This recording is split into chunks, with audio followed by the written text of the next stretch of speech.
السلام علیکم ورحمۃ اللہ وبرکاتہ۔ الحمد للہ رب العالمین،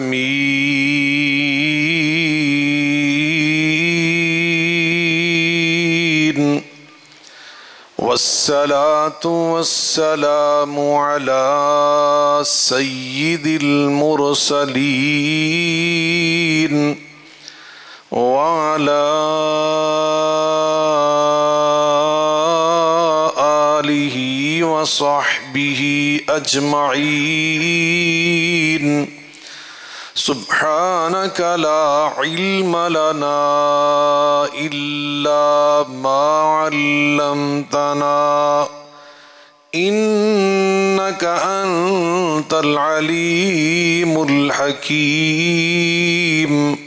رب اشرح لي صدري ويسر لي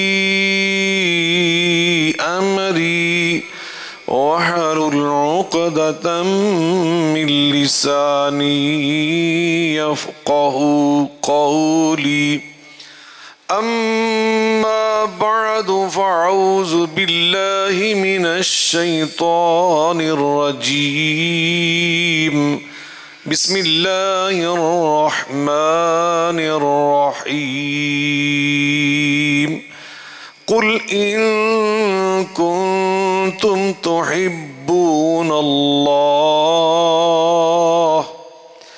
قل ان کنتم تحبون اللہ فاتبعونی یحببکم اللہ وَيَغْفِرْ لَكُمْ ذُنُوبَكُمْ وَاللَّهُ غَفُورٌ رَحِيمٌ۔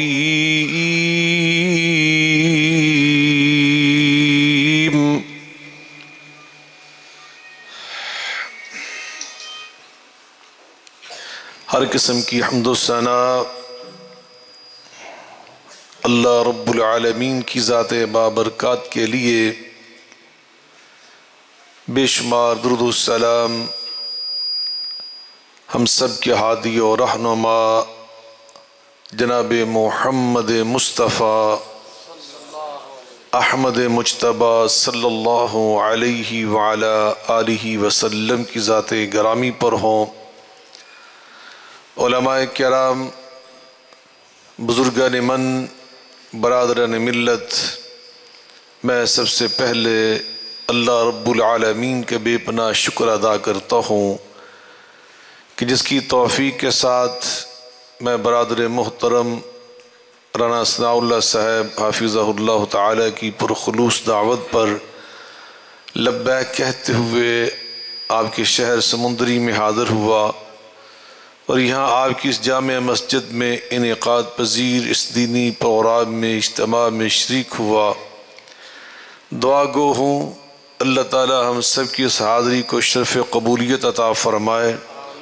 جن نیک مقاصد کی حصول کے لیے اس پروگرام کا اہتمام، انعقاد اور اس کا انتظام کیا گیا ہے، اللہ اپنی رحمت کے ساتھ وہ تمام مقاصد پورے فرمائے۔ مجھے علم نہیں ہے کہ آپ کی اس تقریب کا، پروگرام کا عنوان کیا ہے، موضوع کیا ہے، لیکن میں نے ابھی اپنے پیش رو مقرر برادر عزیز مولانا ابو بکر صدیق صاحب سے جو سنا، وہاں سے مجھے اندازہ ہوا کہ نبی کریم صلی اللہ علیہ وآلہ وسلم کی تشریف آوری، آپ کی بعثت اور آپ سے جو ہماری محبت ہے، اس کا تقاضا کیا ہے، اس کے ہم سے مطالبات کیا ہیں، تو انشاءاللہ الرحمن میں کوشش کروں گا اختصار کے ساتھ اسی عنوان کے حوالے سے چند باتیں عرض کروں، اس دعا اور جذبے کے ساتھ کہ اللہ تعالی ہمیں نبی کریم صلی اللہ علیہ وآلہ وسلم کی سچی محبت عطا فرمائے اور اس محبت کے جو حقیقی تقاضے ہیں اللہ ہمیں انہیں سمجھنے اور پورے کرنے کی توفیق عطا فرمائے۔ بلا شبہ نبی کریم صلی اللہ علیہ وآلہ وسلم سے محبت کرنا یہ ہمارے ایمان کا بنیادی حصہ ہے۔ آپ کی محبت کے بغیر، آپ کی الفت، عقیدت اور پیار کے بغیر کوئی انسان اس کائنات میں مومن نہیں بن سکتا۔ صحیح بخاری کے اندر یہ حدیث موجود ہے، آپ ارشاد فرماتے ہیں کہ لا یؤمن احدکم حتی اکون احب الی من والدہ وولدہ والناس اجمعین۔ تم میں سے کوئی بندہ اتنی دیر تک مومن نہیں بن سکتا جب تک اس کے والدین، اس کی اولاد، تمام رشتوں سے زیادہ میں اس کے دل میں محبوب نہ بن جاؤں۔ خود اللہ تعالیٰ نے اسی حقیقت کو قرآن مجید فرقان حمید میں بیان فرمایا، قل ان کان آباؤکم وابناؤکم واخوانکم وازواجکم وعشیرتکم واموال اقترفتموها وتجارة تخشون کسادها ومساکن ترضونها احب الیکم من اللہ ورسولہ وجہاد فی سبیلہ فتربصوا حتی یأتی اللہ بامرہ واللہ لا یہدی القوم الفاسقین۔ اگر یہ دنیا کے رشتے ناتے اور یہ دنیا کا ساز و سامان تمہیں اللہ اور اللہ کے رسول صلی اللہ علیہ وسلم سے زیادہ محبوب ہے، زیادہ مقرب، عزیز اور پیارا ہے، تو پھر اللہ کی رحمت کے انتظار نہ کرنا، اللہ کے عذاب کے منتظر رہنا، اور پھر تمہارا نام مومنین اور مسلمین میں درج نہیں ہے، بلکہ اللہ فرماتے ہیں واللہ لا یہدی القوم الفاسقین، اللہ نے تمہارا نام فاسقین کی لسٹ میں درج کر دیا۔ اللہم لا تجعلنا منہم۔ تو یقیناً نبی پاک صلی اللہ علیہ وسلم کی محبت یہ ایمان ہے، ایمان اللہ اور اللہ کے رسول صلی اللہ علیہ وسلم کی محبت کا نام ہے۔ بلکہ نبی کریم علیہ السلام نے وہ بڑی مشہور حدیث ہے، حضرت عمر فاروق رضی اللہ تعالیٰ عنہ سے فرمایا میرے ساتھ تمہیں کتنی محبت ہے؟ تو انہوں نے عرض کیا کائنات کی ہر شے سے زیادہ آپ مجھے محبوب ہیں، الا من نفسی، سوائے میری اپنی جان کے۔ تو آپ فرماتے ہیں عمر فاروق پھر سن لو، جب تک میرے ساتھ محبت تمہیں اپنی جان سے بھی زیادہ نہ ہو جائے تیرا ایمان مکمل نہیں ہوگا۔ فوراً عرض کرتے ہیں اللہ کے رسول میں ابھی اعلان کر رہا ہوں آپ مجھے احب الی من نفسی، میری جان سے زیادہ محبوب ہیں۔ تو آپ نے جواب میں فرمایا الآن یا عمر، عمر اللہ نے یہ اعلان سن کر تیرا ایمان بھی مکمل فرما دیا۔ اللہ خود قرآن مجید فرقان حمید میں اس حوالے سے فرماتے ہیں النبی اولی بالمؤمنین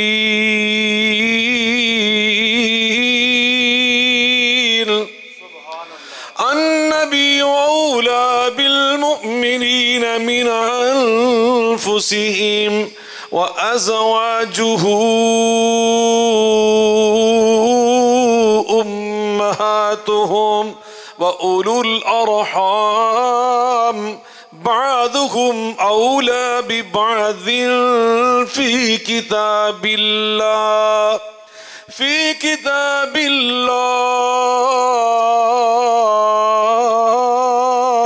من المؤمنين والمهاجرين إلا أن تفعلوا إلى أوليائكم معروفا كان ذلك في الكتاب مسطورا۔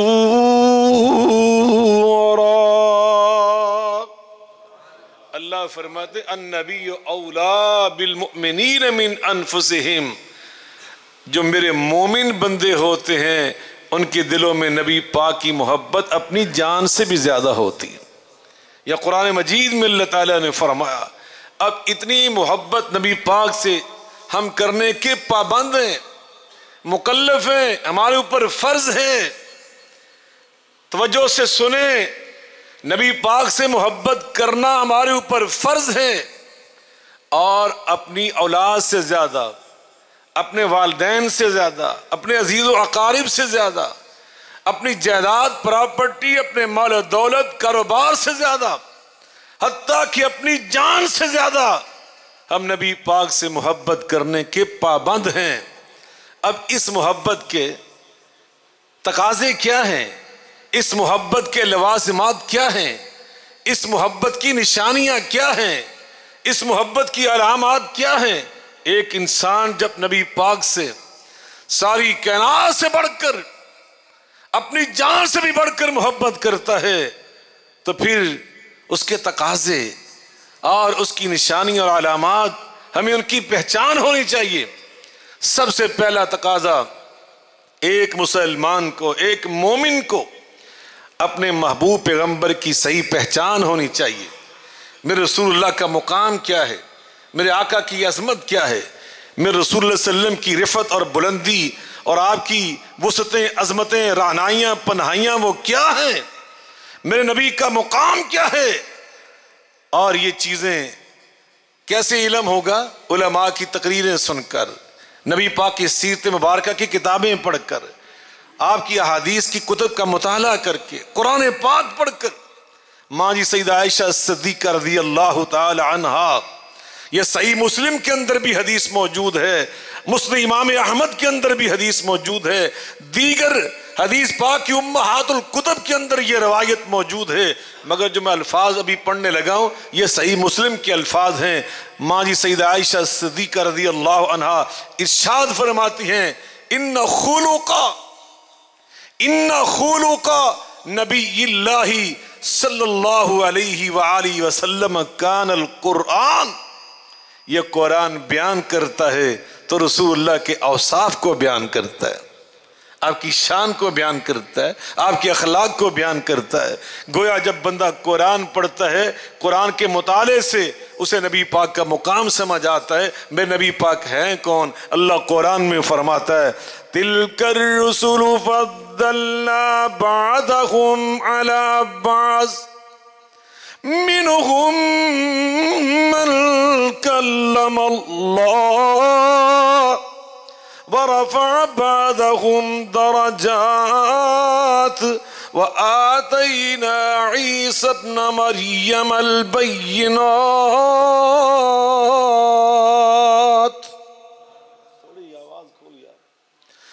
اللہ فرماتے ہیں یہ رسولوں کی جماعت، اس کائنات میں تمام اللہ کی مخلوق میں سب سے اعلیٰ انسان ہیں، اور انسانوں میں سب سے اعلیٰ اللہ کے نبی ہیں، اور نبیوں سے اعلیٰ اللہ کے رسول ہیں، اور ان رسولوں میں 5 اولو العزم وہ سب سے اعلیٰ، اور ان 5 میں بھی اللہ قرآن میں فرماتے ہیں منہم من کلم اللہ، کوئی کلیم اللہ، وآتینا عیسی ابن مریم البینات وایدناہ بروح القدس، کوئی عیسیٰ روح اللہ علیہم السلام۔ لیکن درمیان میں میرے اللہ فرماتے ہیں وَرَفَعَ بَعْضَهُمْ دَرَجَاتٍ، جو فاطمہ کے بابا جان ہیں، حسنین کریمین کے نانا جان ہیں، ان کے درجات ہم نے سب سے بلند کر دیے۔ مسلمان پہ فرض ہے اسے نبی پاک کی بلند شان کی معرفت ہونی چاہیے کہ میرے رسول جیسا اس کائنات میں نہ کوئی آیا اور نہ قیامت تک مل کے بولیں آئے گا۔ آقا خود فرماتے ہیں فضلت علی الانبیاء بست، اوتیت بجوامع الکلم، ونصرت بالرعب، وحلت لی الغنائم، وجعلت لی الارض مسجدا وطہورا، وارسلت الى الخلق کافہ، وختم بی النبیون صلی اللہ علیہ وسلم۔ میرے آقا فرماتے ہیں اللہ نے مجھے 6 ایسی عظمتیں، شانیں عطا کی ہیں کہ کوئی رسول، کوئی نبی بھی اس عظمت میں، بزرگی اور شان میں میرا مد مقابل نہیں، میرا ہمسر نہیں، میری برابری کرنے والا نہیں۔ ان 6 میں فرمایا اللہ نے مجھے کلمات جامعہ بولنے والا بنا کر بھیجا۔ نبی پاک صلی اللہ علیہ وسلم جب بولتے تھے، احادیث تو پڑھ کر دیکھیں، نبی پاک کے خطبات اٹھا کر دیکھیں، نبی پاک کا خطبہ بڑا فصیح و بلیغ مختصر ہوتا ہے، الفاظ تھوڑے ہوتے ہیں مگر معانی بہت زیادہ۔ نبی پاک کا جو طرز خطابت تھا ہمارے خطیبوں کو پڑھنا چاہیے۔ نبی پاک صلی اللہ علیہ وسلم تقریر کیسی کرتے تھے، واز کیسی کرتے تھے؟ ہم لوگوں کہتے ہیں کہ نماز اس طرح پڑھو جیسے نبی پاک نے نماز پڑھی، کہنا چاہیے اس طرح حج بیت اللہ کرو۔ جس طرح حج بیت اللہ نبی پاک نے کیا، خذو انی مناسککم صلو کما رأیتمونی اصلی، لیکن تقریر بھی ہمیں اسی انداز سے کرنا چاہیے جو انداز میں رسول اللہ کا انداز تھا۔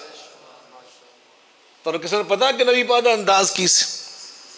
کبھی یہ بھی سنا کرو، آپ سب مبلغ ہیں، آپ سب خطیب ہیں، خطیب کے لیے ضروری نہیں ہے کہ ممبر ہو مائک ہو تب وہ تقریر کرے، بعض اوقات آپ کو تبلیغ اپنے گھر میں کرنا چاہیے، اپنی دکان پر کرنی چاہیے، اپنے کھیت میں کرنی چاہیے، اپنی فیکٹری میں کرنی چاہیے، اپنے دفتر میں کرنی چاہیے۔ کنتم خیر امت اخرجت للناس، اللہ نے اس امت کے ہر فرد کو مبلغ بنا کر بھیجا۔ بلغوا انی ولو آیۃ، اپنے اپنے علم کے مطابق تبلیغ کرنی چاہیے، علم محدود ہے تو فتوے نہ لگائیں، ایک آیت یاد ہے تو بس اس کو آگے پہنچائیں، 2 آیتیں یاد ہیں ان کو آگے پہنچائیں، یہ نبی پاک نے فرمایا۔ جب انسان اللہ علم پورا عطا کر دے پھر وہ فتویٰ بھی دے سکتا ہے، مفتی بن جائے، شیخ الحدیث بن جائے۔ توجہ فرمائیں، تو نبی پاک کا طرز خطابت کیا تھا؟ قربان جائیں اللہ اللہ، نبی پاک صلی اللہ علیہ وسلم ایستا ایستا تقریر نہیں کرتے تھے، دھیمی دھیمی تقریر نہیں ہوتی نبی پاک صلی اللہ علیہ وسلم کی، کیا ایستا ایستا نہ۔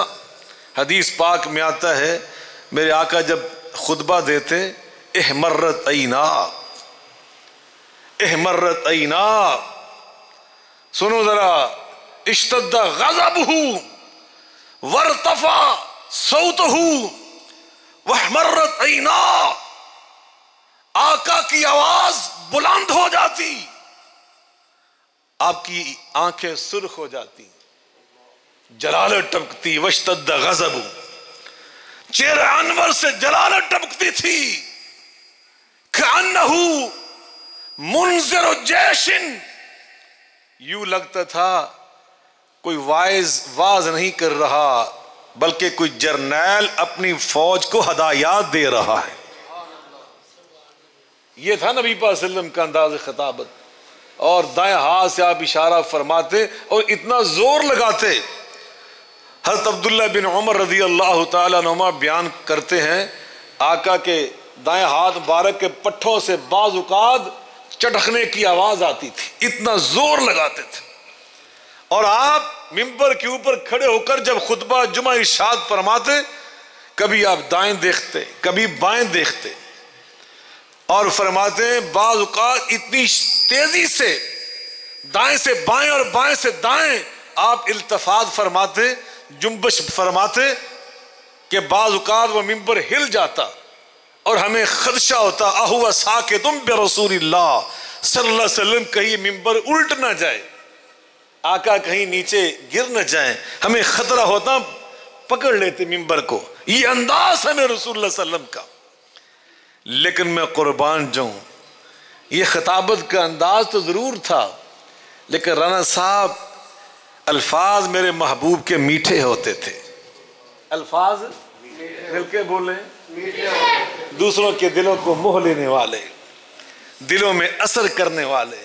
علامہ اقبال رحمت اللہ علیہ فرماتے ہیں نگہ بلند سخن دل نواز جاں پر سوز، یہی ہے رخت سفر میرے کارواں کے لیے، کہ جب مبلغ کی نگاہ بلند ہوتی ہے نا، اس کے سامنے میدان بہت بڑا ہوتا ہے، مقاصد بڑے اعلیٰ ہوتے ہیں تبلیغ کے، تو پھر اس کی زبان کیسی ہوتی ہے، اس کے سخن، اس کے کلمات، اس کے الفاظ کیسے ہوتے ہیں؟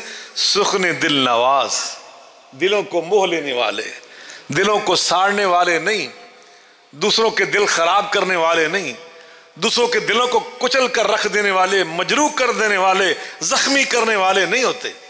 اللہ اکبر، کوئی کارواں سے ٹوٹا، کوئی بدگماں حرم سے، کوئی کارواں سے ٹوٹا، کوئی بدگماں حرم سے، کہ میرے کارواں میں نہیں خوے دل نوازی۔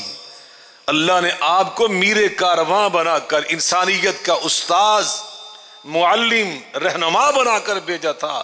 مسلمانوں، علامہ اقبال فرماتے ہیں خوے دل نوازی، وہ میٹھی زبان تمہاری کدھر چلی گئی؟ تمہاری زبان کی ترشی سے، تمہاری زبان کی سختی سے۔ بھائی ابو بکر معاویہ کے چند جملے میں نے سنے تو میں نے فیصلہ کیا یہی بات کروں جو وہ کہہ رہے تھے۔ انہوں نے فرمایا تھا نا کہ ہمارے لوگ بعض اوقات بڑے بڑے عالم ہو کر بھی سخت زبان استعمال کر. توجہ فرمائیں، نبی کریم صلی اللہ علیہ وآلہ وسلم اللہ قرآن میں بیان کر رہا ہے فَبِمَا رَحْمَةٍ مِّنَ اللَّهِ فَبِمَا رَحْمَةٍ مِّنَ اللَّهِ فَبِمَا رَحْمَةٍ مِّنَ اللَّهِ لِنتَ لَهُمْ وَلَوْ كُنْتَ فَظًّا غَلِيظَ الْقَلْبِ لَانفَضُّوا مِنْ حَوْلِكَ فَاعْفُ عَنْهُمْ واستغفر لهم وشاورهم في الأمر فإذا عزمت فتوكل على الله.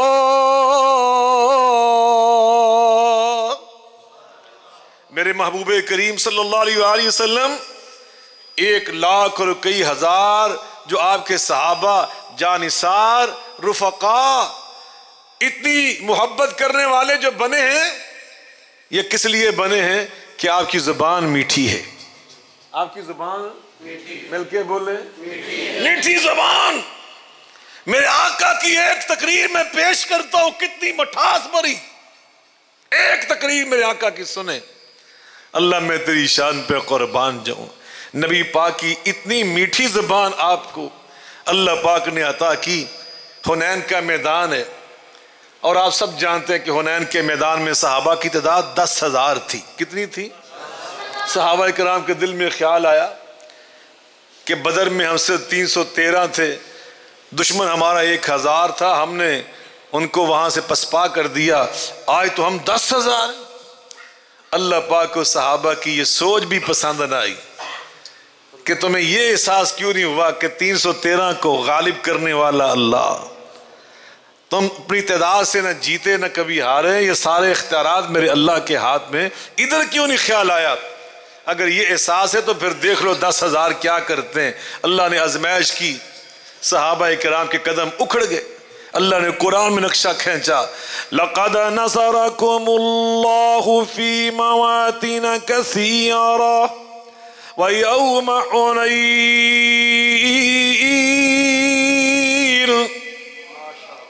میرا خیال تھوڑی بس ہوئی پئی ہے، بس نہ کریے.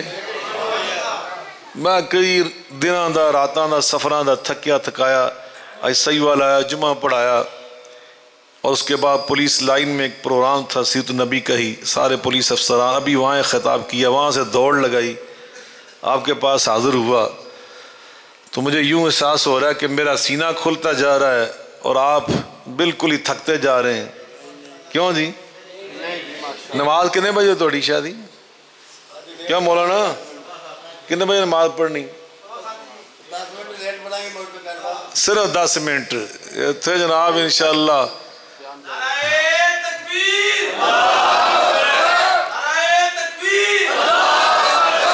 لَقَدْ نَصَرَكُمُ اللَّهُ فِي مَوَاطِنَ كَثِيرَةٍ وَيَوْمَ حُنَيْنٍ إِذْ أَعْجَبَتْكُمْ كَثْرَتُكُمْ فَلَمْ تُغْنِ عَنْكُمْ شَيْئًا وَضَاقَتْ عَلَيْكُمُ الْأَرْضُ بِمَا رَحُبَتْ ثُمَّ وَلَّيْتُمْ مُدْبِرِينَ.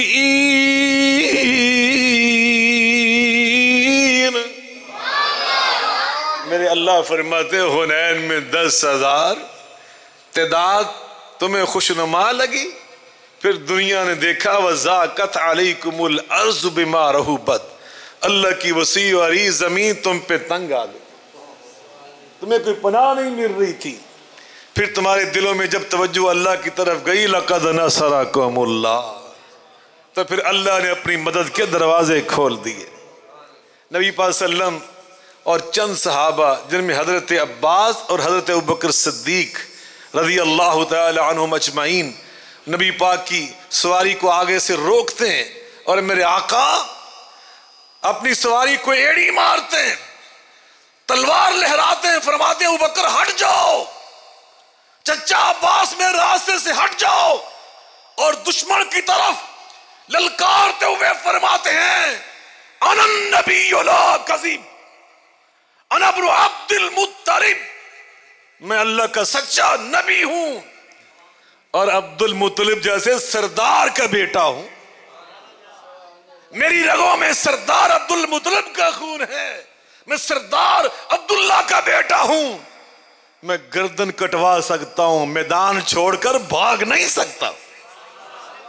قربان جے نبی پاک کی شجاعت، آپ کی بہادری، آپ کی دلیری۔ حضرت علی المرتضیٰ کرم اللہ وجہ الکریم کتنے بہادر، ایک دن لوگوں سے پوچھا، اور جانتے ہو من هو اشجع الناس، سارے انسانوں میں سب سے بہادر اور دلیر کا نام کیا ہے؟ لوگوں نے کہا جی آپ سے بڑھ کر دلیر کون ہے؟ آپ سب سے بڑے بہادر، کوئی شک ہی نہیں، آپ سب سے بہادر۔ آپ فرماتے ہیں یہ تو تم ٹھیک کہہ رہے ہو، مگر سنو میرے نبی سے بڑھ کر بہادر کسی ماں نے پیدا ہی نہیں کیا۔ اور جو وضاحت کی ذرا سنیے، فرماتے ہیں جب میدان جنگ ہوتا تھا نا، گمسان کی لڑائی شروع ہو جاتی، تلواروں کی لڑائی، وہ بڑی مشکل ہوتی تھی، سامنے تلواریں چل رہی ہیں، تلوار سے تلوار ٹکرا رہی ہے۔ فرماتے جب گمسان کی جنگ ہوتی تھی تو ہم بعض اوقات نبی پاک کی اوٹ میں آ کر پناہ لیا کرتے تھے، رسول اللہ سے بڑھ کر ہم نے بہادر کوئی دیکھا ہی نہیں۔ قربان جی، آپ فرماتے ہیں ایسے رخ انور پھیرا میدان حنین میں اور دیکھا انصاری صحابی بھاگے جا رہے، فرمایا یا معاشر الانصار، او انصاریو، بائیں پلٹ کے فرمایا یا معاشر الانصار، او انصاریو۔ اتنا کہنا تھا، آواز ہو میرے آقا کی، سننے والے ہوں انصار صحابہ، تو پھر یہ رزلٹ کیوں نہ نکلتا؟ سب نے کہا لبیک یا رسول اللہ ابشر نحن معک، لبیک حاضر اللہ کے رسول، آپ خوش ہو جائیں، ہم ابھی آئے واپس۔ جب انہوں نے دیکھا نا پلٹ کر کے جرنیل تو میدان میں کھڑا ہے، سپاہ سالار تو میدان میں کھڑا ہے، آمنہ کلال میدان میں کھڑا ہے، سب صحابہ واپس آئے، اللہ اکبر کا نعرہ بلند کیا، اللہ پاک نے صحابہ کو غالب کر دیا۔ اب کافر میدان چھوڑ کر بھاگ گئے، غنیمت کے ڈھیر لگ گئے، جانوروں کی لائنیں لگ گئی، بھئی ادھر توجہ رکھیں میری طرف، غنیمت کے ڈھیر، اللہ اکبر، جانوروں کی لائنیں لگ گئی۔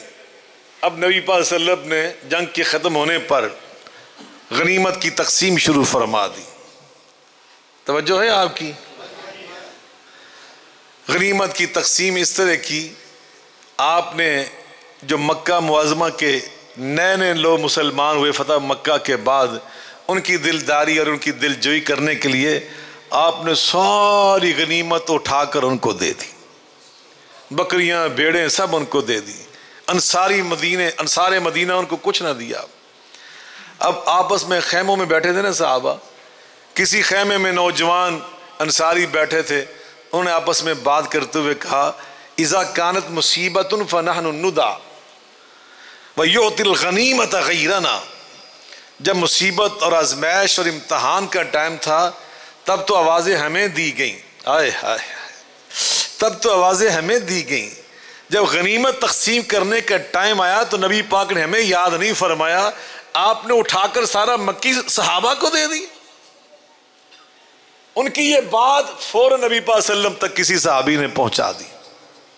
اب نبی پاک صلی اللہ علیہ وسلم نے انہیں جمع کیا اور وہ تقریر فرمائی جو ابھی میں آپ کو سنانے لگا ہوں۔ میں نے کہا تھا نبی پاک ایک تقریر سناتا ہوں، اس تقریر کا پس منظر میں نے بیان کیا ہے۔ اب ذرا اس تقریر کو سنیے، وہ تقریر کیا ہے۔ وہ گھنٹہ 2 گھنٹے آپ نے واز نہیں کیا، میں رسول اللہ صلی اللہ علیہ وسلم کا واز کلمات کے اعتبار سے بڑا مختصر ہوتا تھا، مگر معانی کا سمندر ہوتا تھا۔ پنجابی آپ کو آتی ہے؟ ابو بکر معاویہ صاحب میرے عزیز آپ کو سنا رہے تھے نبی پاک کی سیرت مبارکہ پنجابی میں۔ پنجابی کے ایک شعر سنیں، وہ فرماتے ہیں چپاں وٹیاں شاہ رسولاں بن حاجت نہ بولے،